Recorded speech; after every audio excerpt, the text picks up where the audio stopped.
This is part 2 of a quick series looking at people in Scripture who experienced the equivalent of lockdown and self-isolation to see what the Lord did in their lives that may be applicable to us.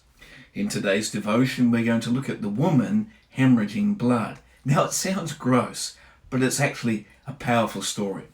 In Mark 5 verses 25 to 35, we are told the story of a lady in isolation because of her illness. Verses 25 and 26 described how she had had female menstrual hemorrhaging for 12 years. There had been a continual flow of blood. Now, this is significant to the story. This woman shouldn't have been in public. She was supposed to be in self-isolation. According to the religious laws of her day, she was regarded as unclean. So to be in public was breaking the purity laws. It also meant she was ceremonially unclean, not permitted to take part in any temple worship, and if anybody touched her, they would be unclean. To make matters worse, she had spent all she had on doctors, but no one could help her. Medical science could do nothing more. Her financial circumstance also meant that her options had been exhausted. So let's summarize her isolation. Physically, she's isolated from health and wholeness. Medically, she's isolated because there was nothing more that doctors could do. Financially, she's isolated because she's broke. Socially, she's isolated from social interaction because of her illness. And spiritually, she's isolated from the worship life in the community, in the temple. Her illness and isolation affected her whole life.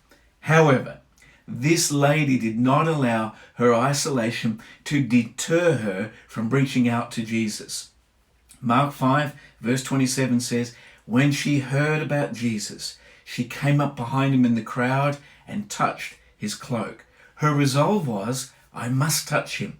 He is my last chance. It was like her actions were saying, Jesus, I need you. This has gone on for 12 years. Enough is enough. There has got to be a point of breakthrough. This condition is unacceptable. I am looking to you. Jesus, your power is greater. So what did she do? Well, she couldn't risk an open approach. People might recognize her and prevent her from coming close to Jesus. But I want you to picture her pushing through the crowd, trying to touch him. She had persistence, determination, and resolve. She wanted breakthrough. And as she touched the edge of his cloak, Mark 5 verse number 29 states that immediately her bleeding stopped and she felt in her body that she was freed from her suffering. For the first time in 12 years, the hemorrhaging stopped. Her pain ceased. Her whole life was changed. She was no longer isolated or unclean. In an instant, she was whole. May we have that same resolve in our time of isolation. May we press in and lay hold of Jesus, reach out to Jesus, cry out to Jesus, and touch Jesus. May we be desperate for his presence, his powerful touch, and his life-changing intervention in our lives. Like the dear lady in the Gospels, having suffered for 12 years, let's also resolve to touch Jesus in our time of isolation.